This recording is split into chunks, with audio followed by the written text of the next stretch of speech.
Hi everybody, welcome to Out of the Gate, Daily Racing Form's weekend handicapping preview program. I'm Dan Ullman, thanks so much for watching. Here's what's coming up in this week's edition of Out of the Gate. Matt Bernier and I are going to look at the two big Grade 1 stakes races for 3-year-olds on the turf on a star-studded, Stars and Stripes Saturday card at Belmont Park. The Belmont Derby, the Belmont Oaks. We'll also head out to Southern California, where champion Finest City looks to get back on the beam in the Grade 2 Great Lady M Stakes at Los Alamitos. Nicole Russo's pedigree play, she's going to look at a fascinating baby race at Ellis Park. JK is going to take a look at the Belmont Late Pick 4. It's an action-packed sequence. And Craig Milkowski from Timeform US, his spotlight race this week is the Suburban Handicap. We'll also have our best bets, so let's break out of the gate.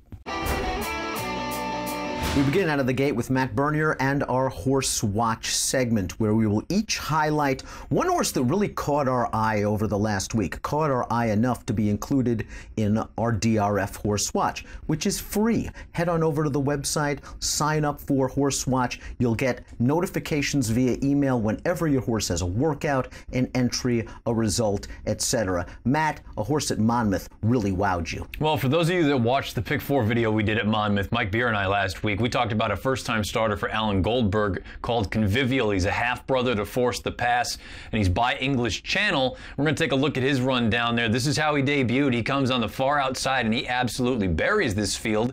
The interesting thing is, it's almost as though the precocity or the precociousness early on, that's not what this whole entire outfit's all about. English Channel only about 7% with first-time starters. Alan Goldberg usually doesn't have him ready to go first asking.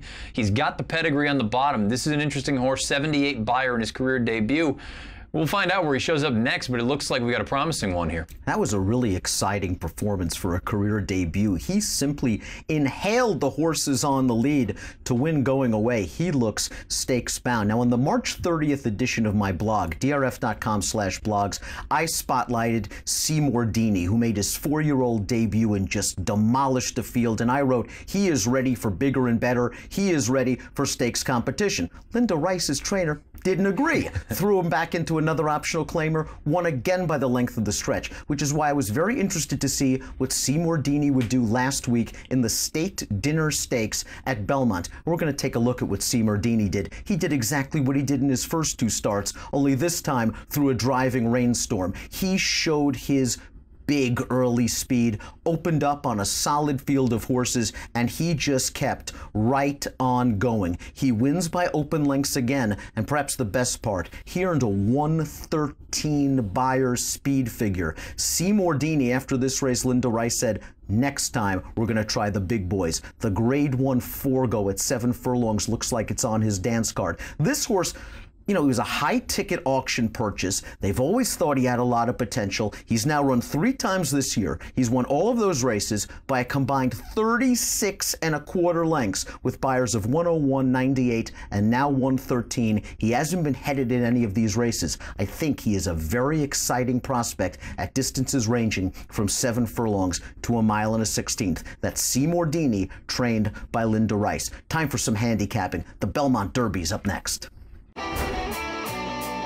We begin our handicapping portion of Out of the Gate with the DRF.com Formulator Race of the Day for Saturday, the Grade 1, $1.2 million Belmont Derby at 1 1/4 on the turf. Let's take a peek at this field. Remember, expanded stakes previews for most of the graded stakes races this weekend available for free, video.drf.com. Matt and I talk about all of those races in great detail. And as for our Formulator Race of the Day, if you head on over to the Race of the Day event page on drf.com, you can download free Formulator Pass performances for the Grade 1 Belmont Derby. Matt, this race is always fun. The local prep was the Pennine Ridge. We've got several horses coming out of the Pennine Ridge, led by Oscar Performance. So we're going to take a look at the Pennine Ridge right now. Oscar Performance on the lead was able to control slow fractions, and that was the key. There were some trips behind him. Yeah, you see the half in basically 50 seconds, and this is a horse we know at his best. He's capable of producing big efforts. You just saw Ticonderoga tip out. He had a little bit of a troubled situation there,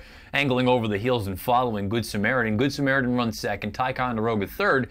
In my opinion, Ticonderoga ran the better race, but I don't think that means that a horse like Good Samaritan can't win the Belmont Derby. I just think in that instance in the Pennine Ridge, I think Ticonderoga ran the best race, including Oscar Performance, because Oscar Performance walked on the front end. I agree. We saw Ticonderoga have to alter course sharply off heels in mid-stretch. So not only did he get stuck in traffic, and he was ridden into traffic earlier on before we went into the video, but he was compromised by the lack of pace up front.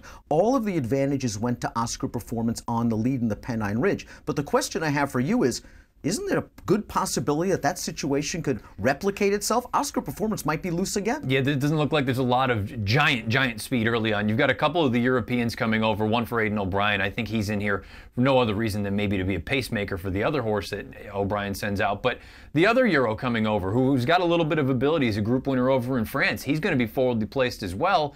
But none of them have that big early gas that Oscar Performance does. Two things could be the kind of bugaboo for this horse. The distance. I'm not sure that 1.25 miles is what he really wants. And also, if we get any sort of rain. Sounds like Friday, it's a guarantee that we're going to get some rain. How much we'll find out. And Saturday, it's a little bit wishy-washy. But he doesn't seem to appreciate much cut in the ground, Oscar Performance. Well, let's talk about the horse you like. He is so versatile. He's won from on the lead. He's won from well off the pace. He's won on firm ground. He's won on ground with a little bit of a cut. The only negative might be the price, because this horse, even though he's only run a handful of times, has got a bit of a cult following. Yeah, Yoshida seems like he could be a bit of anything right now, and he is the buzz horse coming into this spot. His most recent run down in the Murphy on the Preakness undercard was nothing short of electric. You see him in the white silks. He's going to bull his way out of there, and he never really has asked for any run. It's just a couple of little taps, and he just extends beautifully. The ears are going to go up right in front of the wire.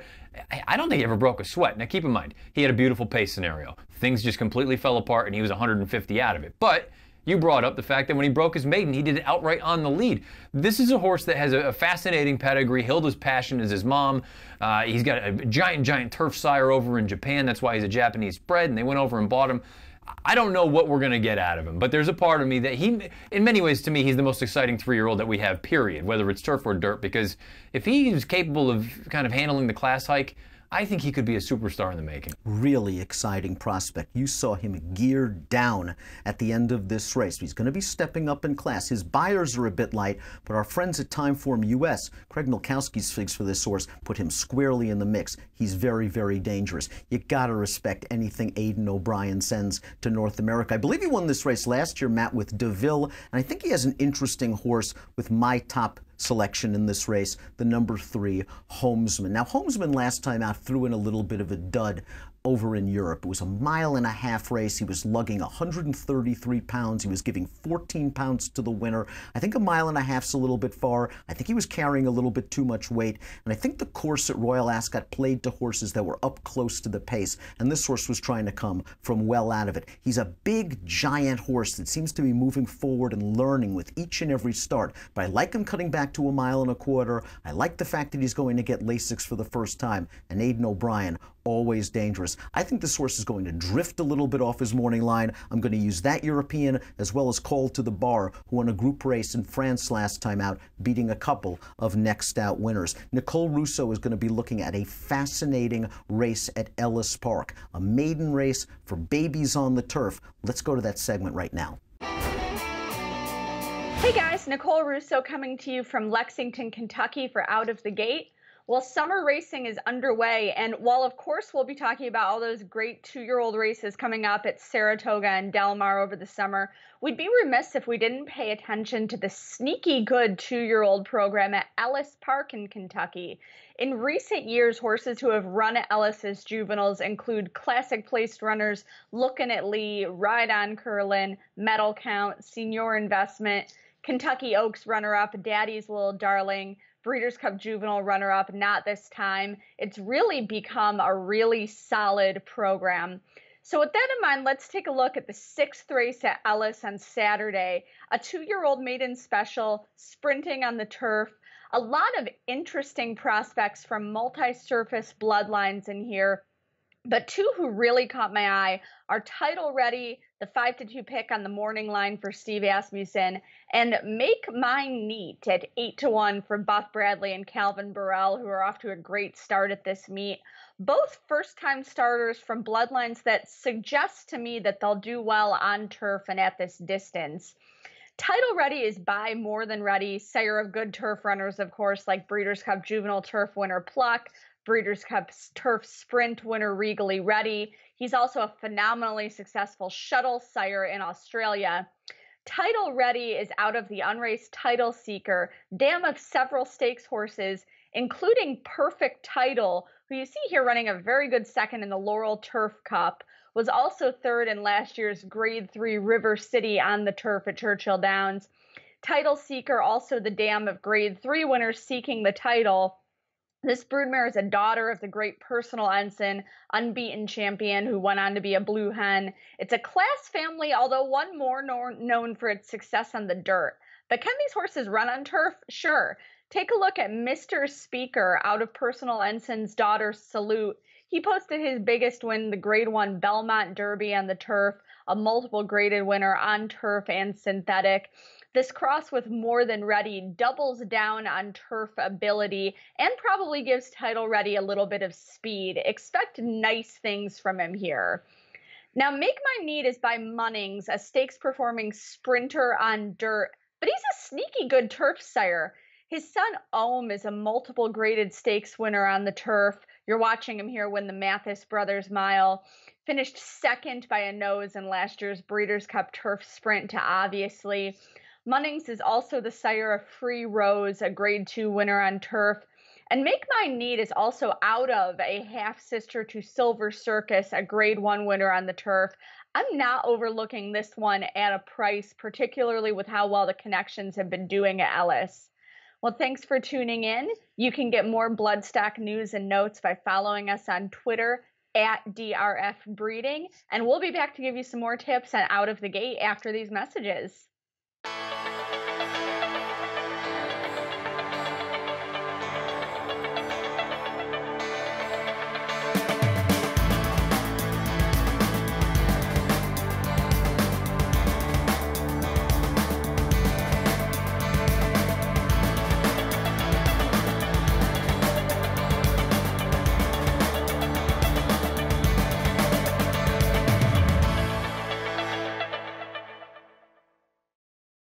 You asked, we listened.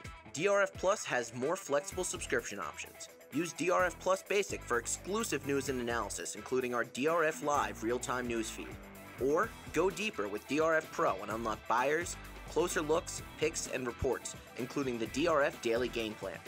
DRF TV viewers get 50% off the plan of your choice. Use code DRFTV50 at checkout. Learn more about the DRF Plus subscription plans at drf.com/plus. Welcome back to Out of the Gate. Let's take a look at the field for the Grade 1 $1 million Belmont Oaks, the female counterpart to the Belmont Derby. It's really a sensational race, and Matt Bernier, Chad Brown has 4 horses in here. But the 2 horses that are going to take the most money are the Foreign Invader, Sister Charlie, making her first start for Chad, and New Money Honey, last year's Breeders' Cup Juvenile Filly Turf winner. Chad's got a strong hand as always. It's good to be Chad, isn't it? He's got all the nice turf horses, it seems like, and now Sister Charlie also comes over here. She ran really, really well in that most recent start. I believe that was the French Oaks. She was out there, and just it was a little bit of a jostled up trip where she wasn't able to get out in time, but boy, when she finally found the clear, she really extended, finished very, very well. But keep in mind, that race was only about 2.5 weeks ago, so this is going to be a very quick turnaround for her coming overseas. And as far as New Money Honey is concerned, look, I have no knocks against her. She is what she is. She's very nice. She's talented.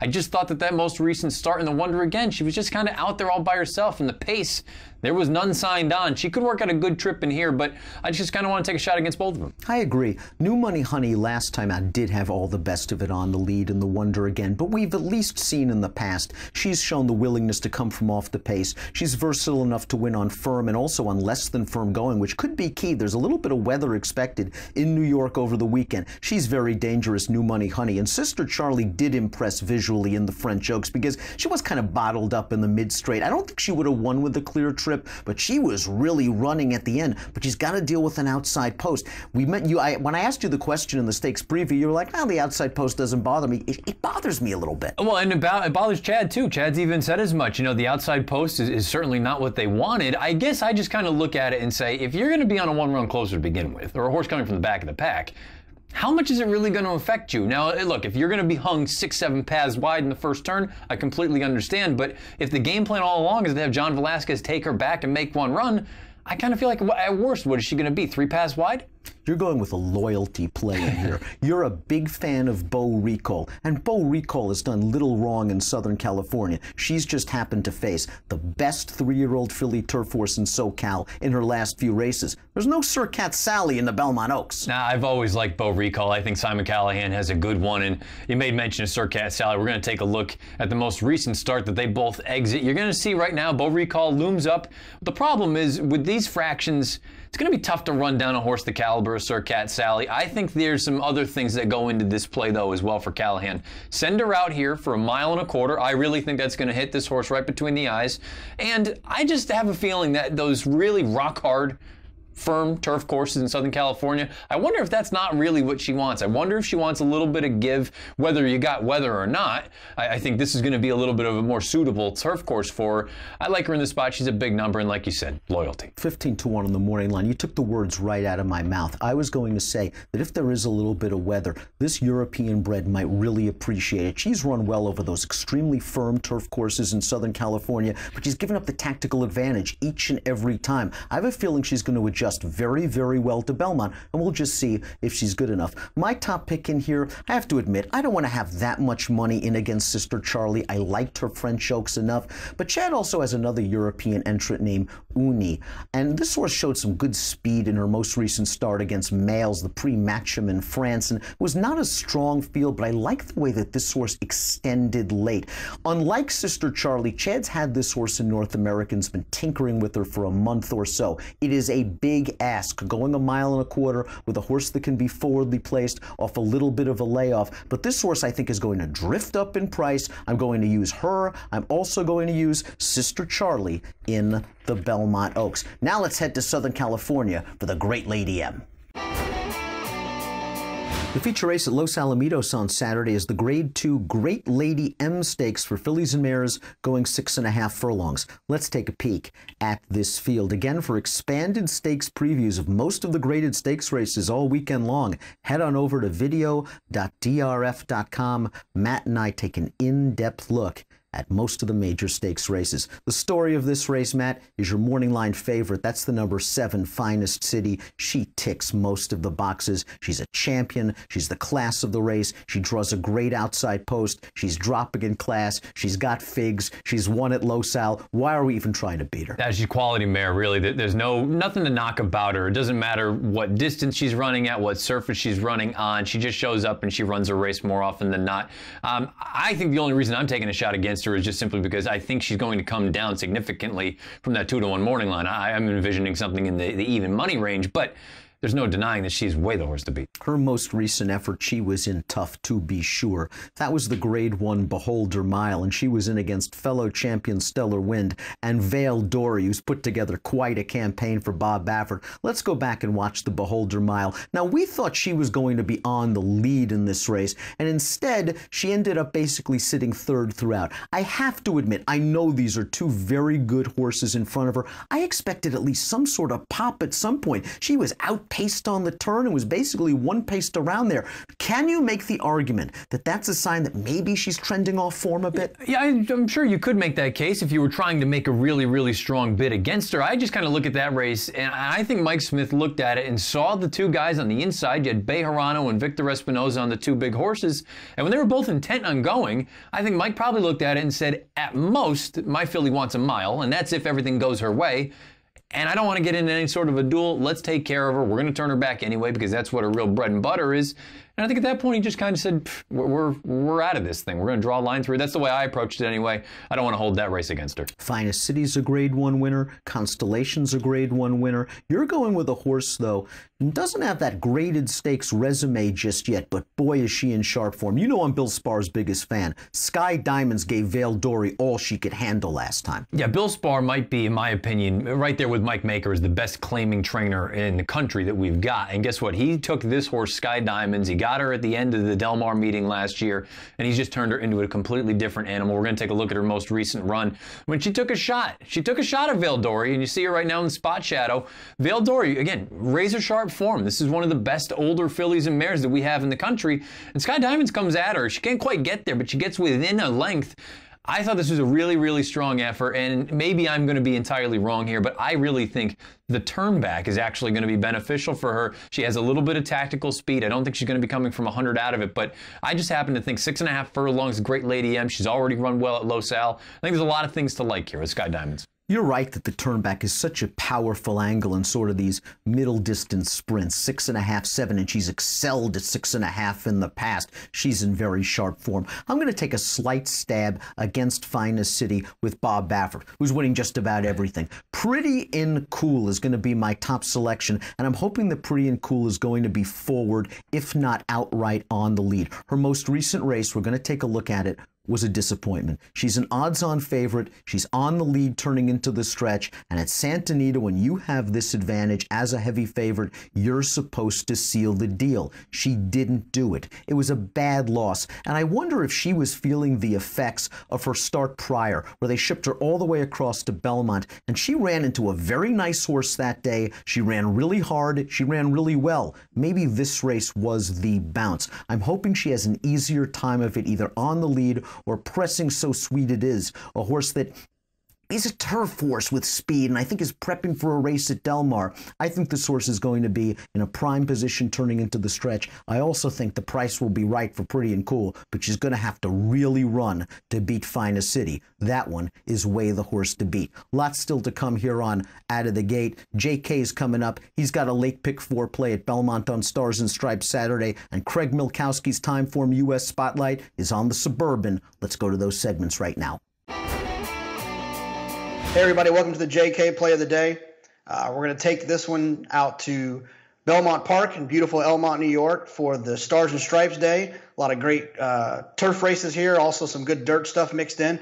We're going to start the pick 4 sequence in race 7 with the Belmont Sprint. I really wanted to single Mind Your Biscuits in this spot, the 2-horse. You know, he's really turned into a formidable sprinter. I think he's going to have a lot to say about the big sprint stakes that are going to be run at Saratoga this summer.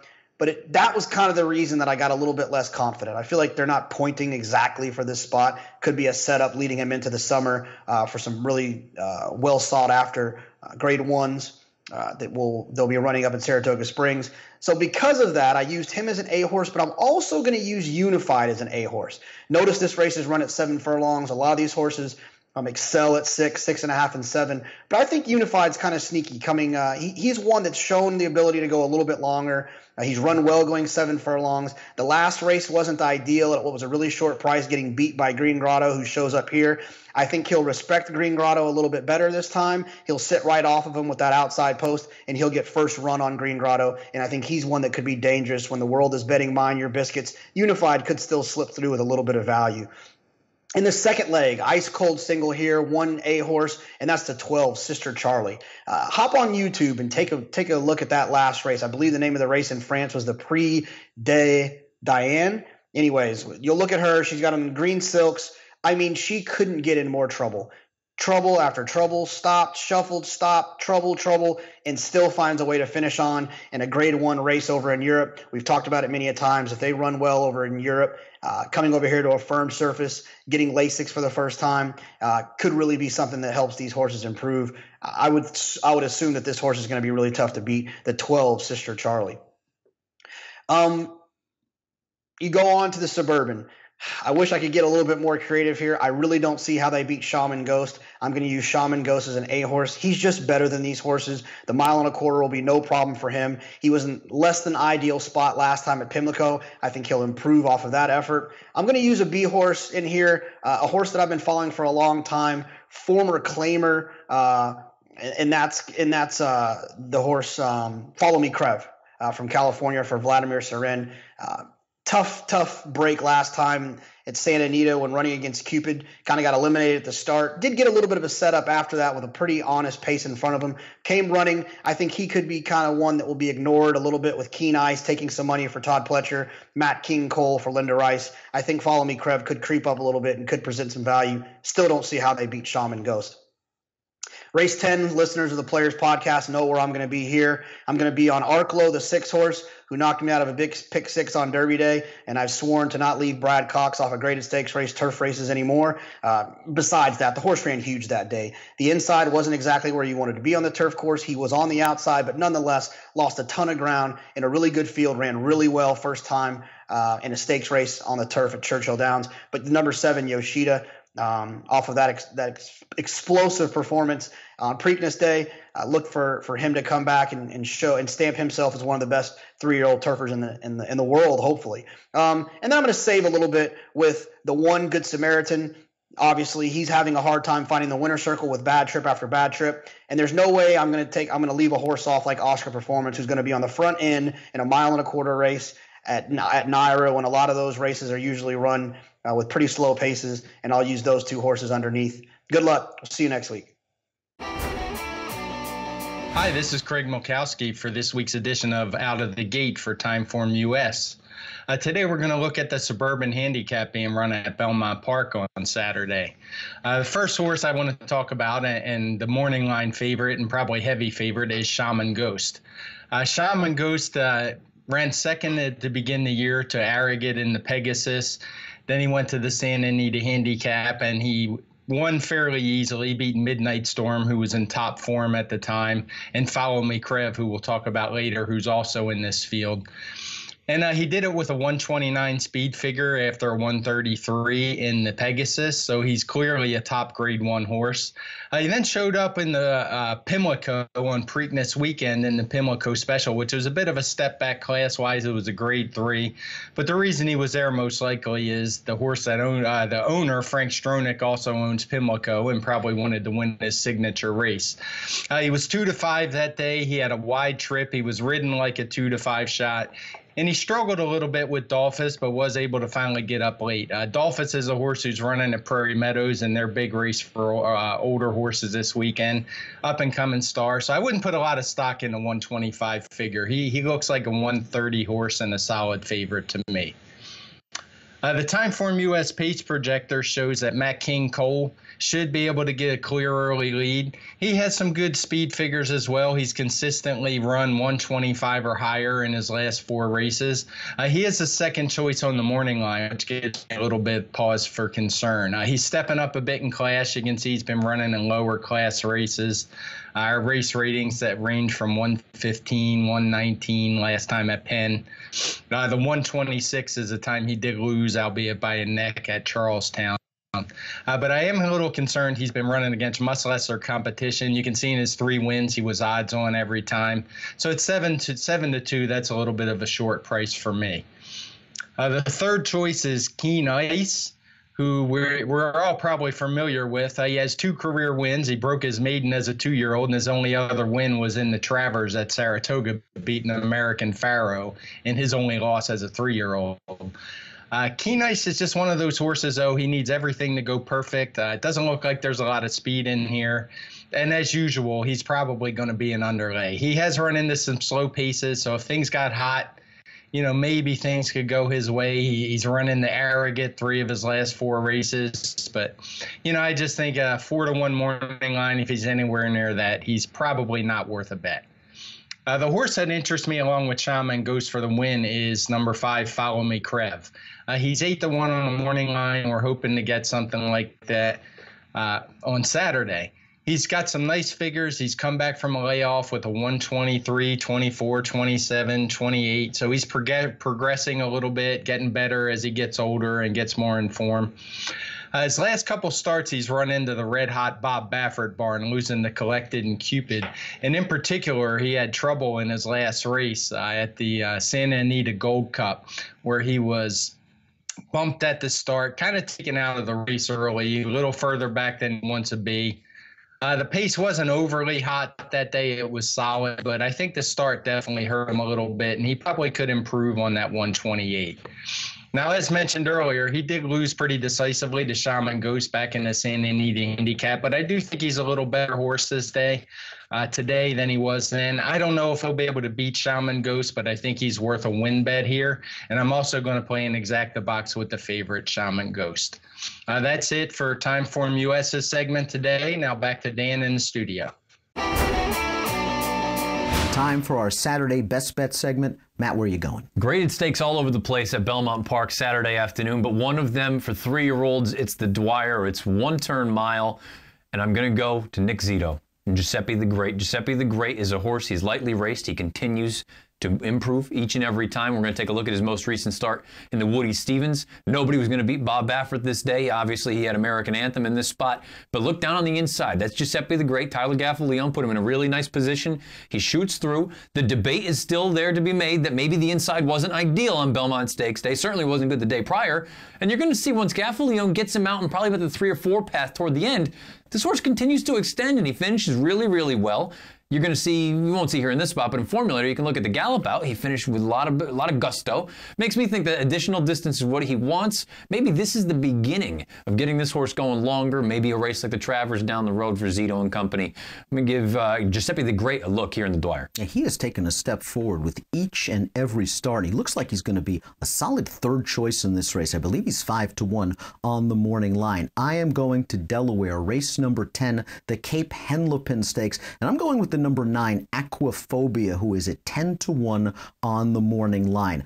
Trainer Arnaud Delacour is a Sharpie, and he has always had high hopes for Aquaphobia. He won a stakes race at Delaware last year as a 3-year-old, and Delacour wasn't shy. He threw him right into the Belmont Derby, and it was a little bit too much too soon at that point for Aquaphobia. He's had several starts this year as a 4-year-old. We're going to go back to a race 2 starts back at Monmouth Park, and we're going to see Aquaphobia knife his way in between horses in the spot shadow, and this was an encouraging effort to finish second. He came out of this race with his most recent start at Penn National, and it was a race he was supposed to win as the favorite. He got a hot pace, he attacked on the turn with an eye-catching bid, and perhaps best of all, he then sustained that bid and grinded away all the way down to the wire. He is stretching out in distance significantly for the first time in the Cape Henlopen, a 1.5-mile race, but this dam has already thrown several long-winded, long-distance horses, and Aquaphobia is by Giant's Causeway, so I think the 1.5 miles is going to be well within his wheelhouse. And did I mention he's being supplemented to this race by Arnaud Delacour? I think Aquaphobia is an intriguing price play in race number 10 at Delaware, the Cape Henlopen Stakes. That's it for this week. Best of luck when your horses break out of the gate.